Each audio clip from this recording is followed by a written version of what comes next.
Welcome to the new edition of our Brain Talks, the podcast series under the Brain Innovation Days umbrella.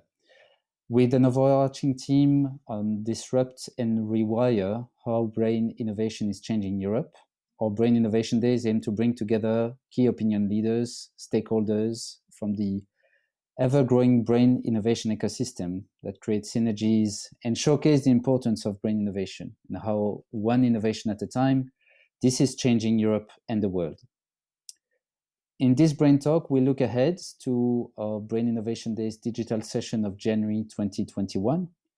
This will be focused on creative brain innovations and interventions. And these sessions not only host a pitch competition, but also a panel discussion with key players in the field and a focus on startups.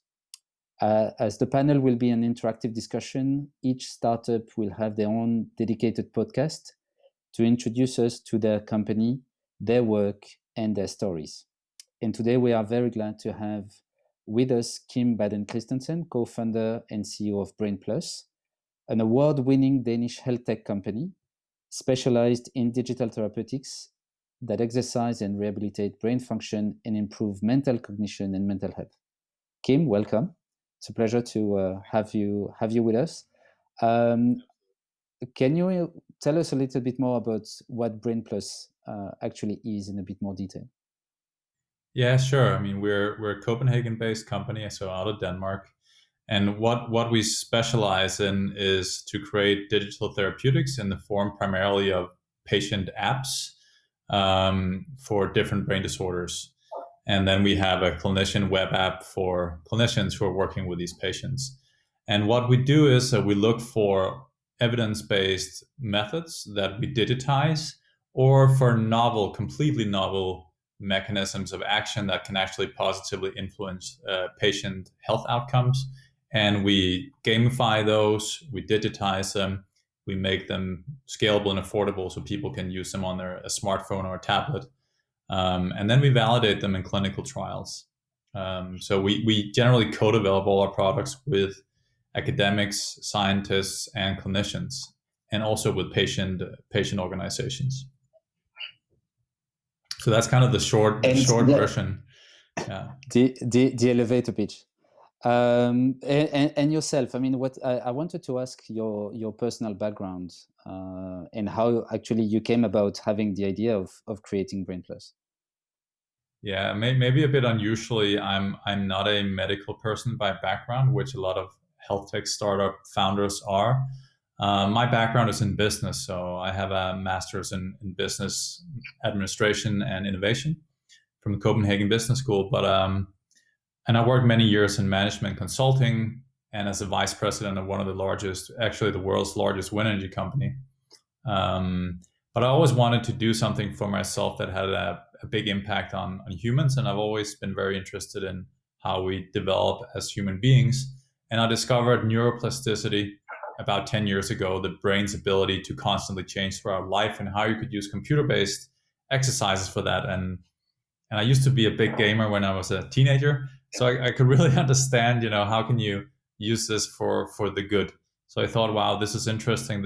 Could be something that I could enter into this field where you had technology, you had something about human development, and you had an opportunity to help possibly, hopefully, millions of people. And that's why when I quit my job and started Brain Plus. And then what I've done since then is I've taken courses in cognitive neuroscience and neuropsychology at the University of Copenhagen as an add-on, and a health innovation degree from Harvard Business School. So that's kind of the background I have now. Is a bit of a mix, but slowly building on this area. Yeah, and the story will probably tell whether can convince your mother that playing all these games whilst you were a teenager actually pay off. But on that note, how did you identify that the landscape, or I would say that the market, as it were, or society would be ready for this type of solutions? What were the trends that you could identify that came up lately that brought you to this sector? Yeah, so this was 10 years ago, right? And at this point, you had some fairly early signs. I mean, neuroplasticity as a concept was had existed for decades, but it was coming a little bit more to the forefront of more mainstream media at that point, and some examples of companies working with brain training was also getting a lot of media attention. But what I basically saw as a trend, I would say, is that where the physical body's fitness has been in focus and has been really, now everybody knows you need to keep physically fit. I saw that happen for the brain as well. That was kind of what I expected to happen. But literally 10 years ago, I mean, we didn't have not even close to the same amount of focus and priority on brain health and mental health and brain disorders. It's just really exploded the last 10 years. So I wouldn't say the market was ready for brain health tech products 10 years ago. It wasn't. Maybe there was a market for mainstream brain training that was there already back then, but for the more medical purposes, the market wasn't there yet. But that's just changed. That's just exploded literally, probably over the last 5 years, I would say, both on a policy level, on European level, from an investment level. Investments in digital health are just like skyrocketing. So on all levels, on clinician readiness, on patient readiness, like to actually be willing to use this. I mean, there's still a lot of people who are conservative. That's not the point. The point is that it's just changing dramatically. The readiness for using these types of solutions, even more so helped by COVID and the need for distancing, then health tech solutions can go in and help solve that. So that's just accelerating it even more. Yeah, I wanted to ask you, I mean, currently, because obviously with COVID, we now have a very particular situation. Did you see an evolution since the beginning of the year on how apps are being used or the demand? You see it's skyrocketing, but on what Brain Plus activities specifically, or your product, did you see a trend? Yeah, we've gotten a lot more interest, and we can hear from the conversations we're having with clinicians that there is just much more openness to digital solutions. Brain Plus was also selected as one of the COVID kind of providers, digital health providers. So there's much more readiness and openness after this, and there's also just a much greater need, right? Because a lot of patients are, especially the ones who are vulnerable, the elderlies. Whether they have anything additional like dementia or not, they are just vulnerable, which means that they cannot get the usual type of care and treatment that they would require. They can't come into a clinic or some type of community care the same way that they could before. And that means that we need to think of other ways to service them and to care for them and to offer them treatments. And their digital health is offering some of those possibilities. It also goes with you can say, the challenge of the fact that now is also harder to have clinician support for people who are not used to digital solutions, right? Where their digital literacy level is quite low. That's something we face with elderly people. Although in a country like Denmark, it's not so much of a problem, but in other countries, it is more of a problem. But there, having a therapist to support you, at least in getting started with a digital type of treatment, can be a very beneficial thing. And that's also more of a challenge during the COVID. So that's the only, you can say, downside. But generally, for digital health, it's been a huge boost in interest and openness, I would say. Mm-hmm. Mm-hmm. And how does the future look like on the basis of such a development? Because do you think that this kind of surge will be sustained in time? I mean, are there learnings that you can make? And also, I would say, what are the challenges that you may face in future? Yeah, I think this is part of a more permanent trend. So this has just really been more of a acceleration of an already existing trend. So I don't think we'll ever go back to the way things were. People have already had their minds opened, have gotten used to different ways of working, including clinicians. So it's just a trend continuing, I would say. What we will see in terms of the future is that digital health will just mature more as an industry, and the processes around quality, regulation, reimbursement, use, integration with healthcare systems, all of that will mature more and more. Hopefully, it will become more smooth actually, and it will become more clear which paths to take. So it's kind of becomes a more predictable kind of industry, which there's a beauty to the kind of early Wild West days of any industry, but there's also something very like where the really big value impact comes is when you start having mainstream adoption of the new technology, right? And that requires a certain level of stability in some of these areas that I mentioned, and that will come for digital health products as well. It is coming slowly but surely. It will probably take another decade or so before it's really starting to be so stable that we're seeing mainstream adoption. Although we are seeing mainstream adoption for certain subsegments of digital health already, like telehealth, which just has been forced by COVID, for example, right? And which was also one of the very early kind of use cases for digital technologies in healthcare. Yeah, and obviously one element that comes into play that could be a barrier to adoption to a certain extent is also the fact that obviously you don't have any physical presence between the healthcare professional and the patients or the user. I mean, how did you solve that, or how did you come about solving this? So there's a number of ways you can create a human interaction. Obviously, this is one good example with just having online conference calls, and we do so with clinicians as well, and they can do so with patients as well. A lot of that stuff can also be automated, for example. So an onboarding of a clinician or a patient can be done via an e-learning program, for example. And in any case, that's one of the main benefits of digital, is that you can make things endlessly more scalable.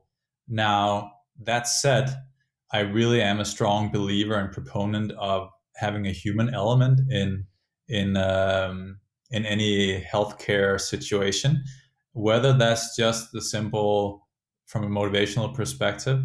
But even then, there are many studies within many disease areas that show that once there's a therapist involved, the health outcomes actually are better. So often there's the mix between treatment and healthcare professional support will actually yield a better outcome, whether it's a digital treatment or not. So there's this kind of positive effect. That's suitable in some situations, but for certain individuals, a standalone digital therapeutic solution, for example, would be more than enough for them to have the benefit, and that's when it's really, really scalable, obviously. So I would say there are different solutions, but for a lot of patients, I think there is a benefit from combining the digital with the human element and having a greater whole. Yeah, because actually one of the questions we also had is that the solutions you developed, as you mentioned, can be standalone or can be embedded into a clinical setting, or I would say nursing homes or others. There is the issue of adoption also. I mean, as you said, but how about what we would call the health system readiness to go into this kind of new digital therapeutic options? And then you mentioned earlier issues with reimbursement, and I would say with embedment into the clinical pathway of patients. Yeah, so as with everything else, there are some countries' systems that are more progressive than others. In Europe, you can say on digital health, you would look to countries such as the UK in terms of their view on what does it require to be a high quality digital therapeutic. So they have very good evidence guidelines, for example, from the regulatory body or the health technology assessment body, NICE. And in Germany, you're seeing a big change from a political level where they've created the DiGA, the reimbursement pathway there with some of the new healthcare acts, and are working very hard on that side. And by making it reimbursable on a national level, like you have in Germany, will just make adoption much easier. It doesn't mean that the clinicians will necessarily adopt it, because you still have to convince the clinicians that it's a good idea to use it. But having a reimbursement of a product will just make it endlessly easier to make a clinician adopt it otherwise, right? So I think all of these things, you have to work on all of these levels at the same time to accelerate adoption of digital health.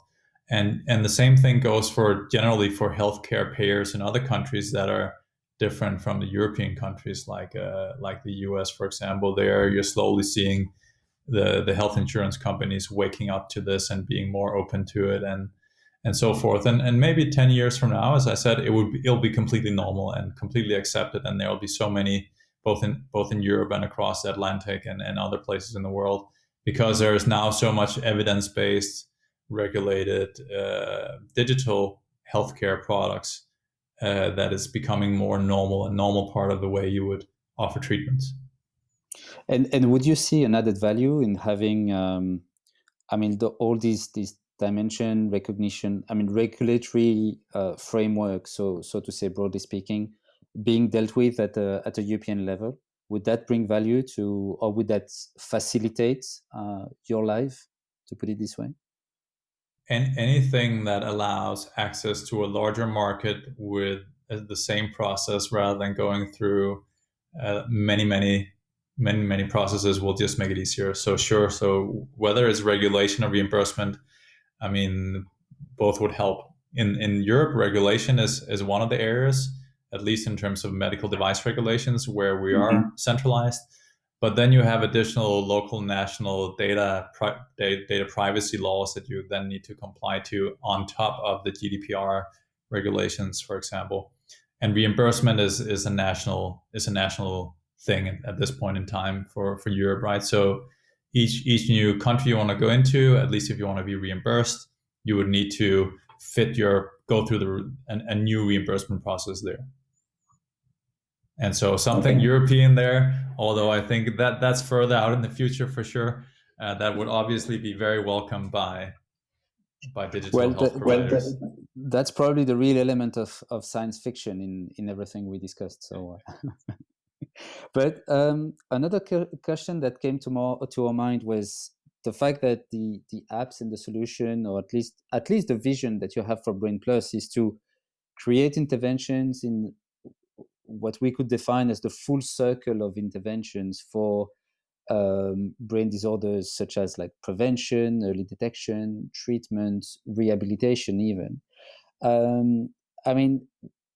What are the benefits that you can then create in order to facilitate the way people are being managed or patients are being managed in clinical settings, the interactions with healthcare staffs, healthcare professionals? What is the vision there?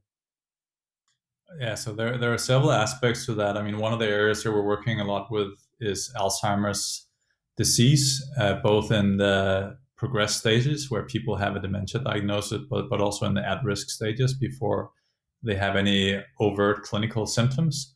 So one of the main benefits, I think, of being active along that kind of continuum of the disease is that you'll start getting a much better understanding and much better data on progression and, for example, cognition across the disease. And especially so if you have access to people using the same cognitive test or cognitive intervention, you would actually get data points across the entire continuum, which is hugely valuable from a number of perspectives, from research perspectives, from optimization of treatment perspectives, from making tests more sensitive and specific perspectives, and so forth. But there's another aspect of it, which is the simple fact that, let's say we can identify an Alzheimer's patient 10 years earlier than we can today, before they get at the overt clinical symptoms, or before the regular neuropsychological tests being used today can identify them. What then? What happens next? And right now, at least in the healthcare systems, there's absolutely no offerings for a person who receives a Alzheimer's or dementia diagnosis today, other than some drugs that are highly ineffective, only are prescribed to a minority of people, and only work for a little while and have very, very serious side effects. And so you can say in practice, there's nothing to do when you get the diagnosis, right? Mm-hmm. But that's changing, I think, and that's where you can combine for a thing such as early detection, with an offering for an intervention that is looking more to different methods than traditional methods.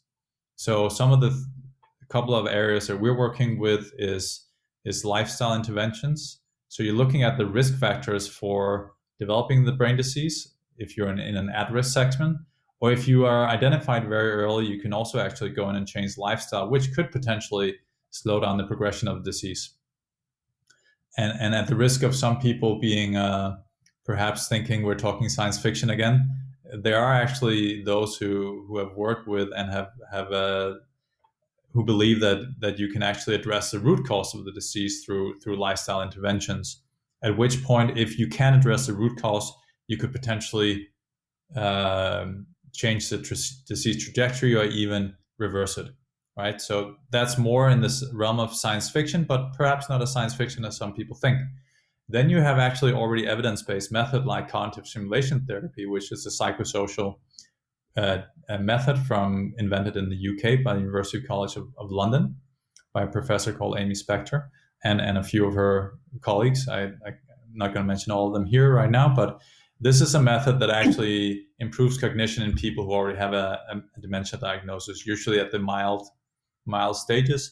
But this has a mechanism of action, which is to really stimulate people's cognitive functions in terms of making associations, accessing their memory and making new associations with those, using their imagination, and also engaging in a social interaction.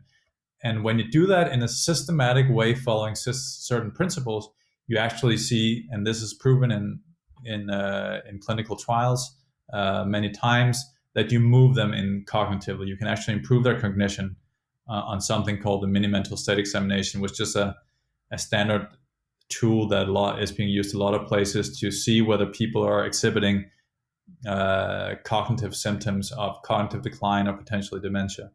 So there are these methods that are currently not very scalable because you need a therapist to actually be present. You need to get people together in a group. But once you start digitizing those, which is one of our projects, you can make that extremely scalable. So if you combine early detection with a scalable treatment, you have a solution for all of those people who potentially get an early warning of the disease.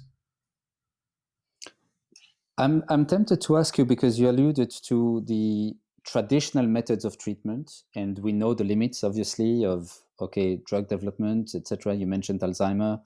That's clearly an area where the challenge is really enormous. How do you see the interaction of an actor like you disrupting slightly the field, probably much, with the traditional actors like pharma companies or medtech companies or bigger, I would say, players? What is the type of relationship that you have, that you would like to establish? How do you see this evolving also with time? I think it will evolve as a hopefully positive partnership, and that's also our experience in the dialogues we're having at this point with large pharmaceutical companies and small pharmaceuticals that are specialized in central nervous system diseases as well. I think they are starting to look really for value-added treatments, for combination treatments, for alternatives to the very expensive high-risk drug trials that unfortunately haven't been going very well in a number of areas, especially in Alzheimer's disease. So I think there's great room for collaboration there. Even if it is something like early detection, a lot of the drugs being looked at will only benefit the patients to get as early as possible. So from a pharmaceutical company perspective, identifying people much earlier is potentially a very positive thing. If we manage to get people to change lifestyle so they reduce their risk of brain disease, you can say, yeah, then we actually have the potential to eliminate chronic disease and neurodegenerative disease, which would be absolutely wonderful. But I think that's also science fiction to believe that that's anything that's going to happen in the near, even medium-term future. You can start chipping away at it, and you can perhaps start a trend that over many, many decades will impact society on a larger scale. But that's a long way into the future. So there's plenty of room for for collaboration. And I think one of the benefits of working with these large companies is that they do have reach and muscle that no small digital health startup has, right? Absolutely, absolutely. Well, actually, the January session of the Brain Innovation Days will really focus on startups that are really at the beginning of their life. Here, I would like to come back to a few years ago when you mentioned that you quitted your job, you founded Brain Plus. What were the challenges that you had to overcome in order to now become one of the, I think you are now in the top 10 best startups or most promising startups in Denmark? I mean, across all sectors. So how did you come about to build that path towards sustainability? Yeah, so sure, we had that designation in one area, but I think there are many amazing startups here in Denmark. So I'm not sure we're in the top 10, but we're trying our best for sure. But I think there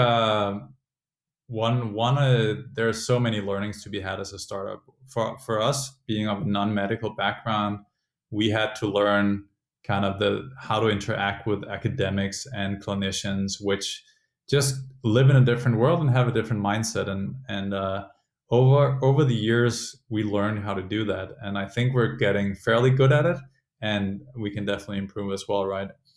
Creating a cross-functional team that is kind of, we have people who are game developers, we have neuroscientists, we have cognitive psychologists, and we have business developers and digital marketeers. Is really a broad mix of competences that you need to bring into the mix. We have people with a pharma background in the team as well. That's a challenge. Like, it's a challenge to get people from very different worlds to work together towards a common goal.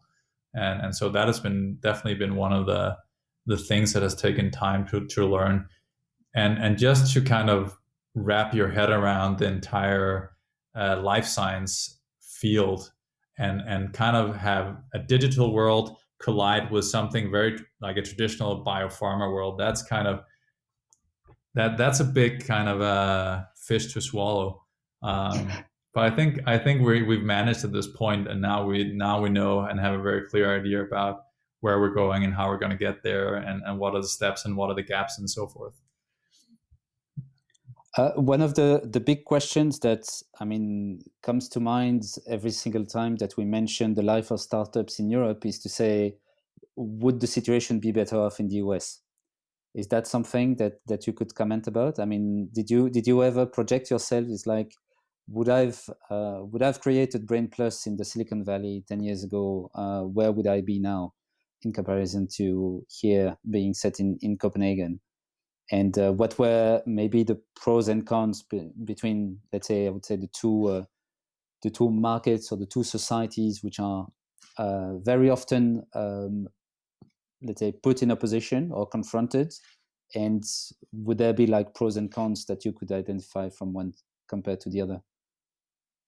Sure. I mean, just to start on the US side, you can say that it's the biggest healthcare market in the world. So from that perspective, it's pretty interesting and attractive to start there. And the amount of investing being done in digital health and in general is just in a league of its own, which Europe can't rival. But that doesn't mean it's necessarily the best place to start. Europe definitely has its advantages as well, especially if you're doing something that's really kind of new, breakthrough, where you can say the return on investment for an early stage investor is extremely risky because you're trying to do something new, something that nobody else has done. And that means in Europe, I think there's a really great funding landscape for innovation in terms of public funding that we've been very fortunate to utilize. And this has allowed us the time to kind of mature some great ideas and technologies to the point where they're now looking to be clinically proven and to be commercially viable, at which point you can actually make it through to that point without dying along the way because it's too risky for the investors to join. On the other hand, in the US, I mean, if you get somebody to believe in you, they will really invest very aggressively in your growth and so forth. Um, I think there are really pros and cons to both. Also, being in a small market like Denmark, there's competition here, but it's not as nearly as aggressive in the United States, because it's a small market, and it might be attractive for large corporates that are looking outside of that are looking for the world as their market. But a lot of competitors, if they're in the US, they just start with the US because there's plenty of room to grow there for the first decades probably of their existence, right? Especially in a market like the medical field, because it's not necessarily very easy to go from the US to Europe either, right? Every market, new compliance rules, a new culture within the clinicians, et cetera, right? New patient workflows to integrate into. All of that is different every single time you change to a new market. Um, so Europe is more, I guess, fragmented and complex from some perspectives, culturally different. It's also more protected, that once you have your base, it's just hard to get into, because any new player would have to come in and culturally adapt to that new countries, especially, which is particularly demanding in a healthcare context. Yes, because I mean, obviously, with our Brain Innovation Days, we wanted to really shed light on the brain innovations that is generated, created, and nurtured in Europe. I wanted to ask you if you had any particular expectations or particular insight that you would like to share with us in EBC, having taken together with Billy.net, having taken, let's say, this initiative of creating the Brain Innovation Days. I think it's extremely important for new, you can say, clusters or areas of technology to get a certain amount of critical mass, and having this type of event is creating that critical mass for innovation within brain, basically related to the brain. And I think that's a very specific subsegment, actually, of things like digital health is a specific segment. And the more specific you can be, then building critical mass within that segment is very, very important to make it visible to investors and politicians, and to start creating an exchange and a momentum where and an ecosystem around those innovations that will actually allow them to flourish. So I think it's really important from that perspective that we have something like the Brain Innovation Days.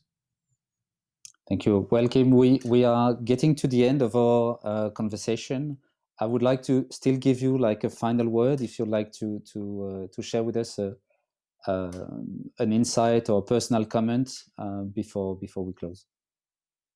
Yeah, then a comment to all the brain innovators out there, especially the new ones. I mean, we've been in this game for 8 years now, and it is a potentially a long road to travel, but it's very well worth it. There are lots of learnings to be had along the way, and creating something new, and especially within healthcare, requires patience. And I think so don't let that wear you down or discourage you if you feel that all of a sudden you've been in the game for 3 years and you didn't explode like you expected at the very beginning. That's not usually the case in healthcare, as it might be in regular consumer goods or regular tech innovation. So just keep the vision in mind, like the purpose, and keep going. Well, thank you very much, Kim, for, I very much enjoyed the conversation. Thank you for your insight. And I would like to thank also all our listeners for tuning in. We hope that the discussion was enlightening and able to show the barriers, the challenges, but also the successes of a company like Brain Plus. We also hope it was enough of a sneak peek into our January session. And we look forward to seeing you all on the 26th of January, and make sure to continue to follow us on Twitter and LinkedIn. Thank you and goodbye.